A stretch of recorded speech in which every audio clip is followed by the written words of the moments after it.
Now, news from Bangladesh, where the interim government chief Mohammad Yunus has reached out to Malaysia for assistance on some regional issues. In fact, during a meeting that was held, Yunus even highlighted the urgent need to repatriate Rohingya refugees back to Myanmar. This visit of Malaysian minister marks the first visit by a foreign leader since Yunus assumed office. Here's the full report.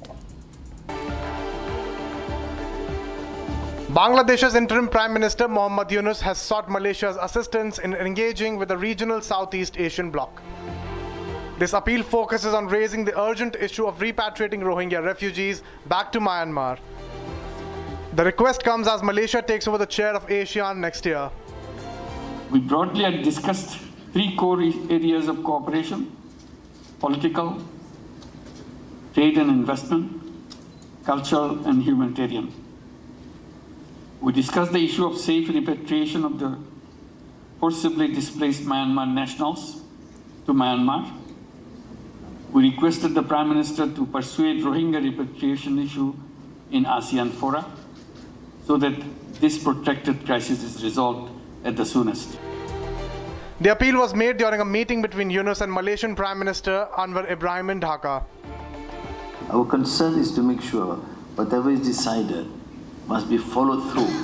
We need workers, and they cannot be treated as modern slaves. I've said it publicly in the past, present, whether they are from Bangladesh or Indonesia or India, it doesn't matter. Which means, therefore, that the process must be transparent, and the so-called agents, if they are selected, must follow and adhere strictly to the policies. This meeting also marks the first visit by a foreign leader to Bangladesh since Yunus took the office. During the discussions, Yunus pledged to implement reforms and work towards reviving Bangladesh's struggling economy. Currently, Bangladesh hosts around 1 million Rohingya refugees who fled violence from Myanmar's military. The Rohingya refugees are living in poor and sprawling camps and have been demanding for a safe home return. In addition to the refugee crisis, Yunus and Ibrahim discussed ways to boost bilateral trade and finalize a free trade agreement between the Muslim-majority nations.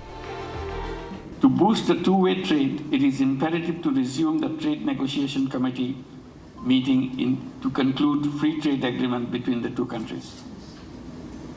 We also discussed to explore the possibility of signing new agreement or MOU on agriculture, energy, education, halal economy, semiconductor industry, connectivity, blue economy, science innovations, defense and youth development. As Bangladesh seeks ASEAN's involvement in resolving the Rohingya crisis, it is also eager to enhance trade with countries within the bloc. Now, Islamabad witnessed mayhem as thousands of activists hit the streets seeking the release of imprisoned former Prime Minister Imran Khan. Here's a full report. The streets of Islamabad witnessed mayhem as authorities cracked down on protesters. Thousands of activists hit the streets seeking release of imprisoned former Prime Minister Imran Khan. The protesters marched from the northwest of Khyber Pakhtunkhwa province, where Imran Khan's party PTI holds power.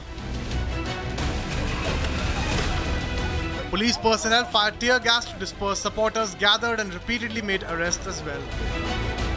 Pakistani authorities suspended cell phone services and blocked key roads entering Islamabad, with shipping containers in order to thwart a rally. किसी को खुशी नहीं होती कि जब शहर बंद हो, कंटेनर बंद हो और लोग दिक्कत में हो, लेकिन लोगों को खुद एहसास होना चाहिए कि ये हमें किस वजह से करना पड़ रहा है, किन लोगों की वजह से करना पड़ रहा है और क्यों करना पड़ रहा है। सुबह से मुझे अंदाज़ा है कि लोगों को, शहरियों को, ख़ासतौर पर इस्लामाबाद के शहरियों को और जो पिंडी से आने वाले उनको सबको प्रॉब्लम हुई है। Pakistan Tehreek-e-Insaf chief and former Prime Minister Imran Khan poses challenge to Shehbaz Sharif as main political rival. Khan has been in prison for more than a year in connection with over 150 criminal cases, which critics and his party say are politically motivated. Imran Khan was ousted from power in 2022 through a no-confidence vote in Parliament, and was arrested in 2023 after a court handed him a 3-year jail sentence in a grafting case.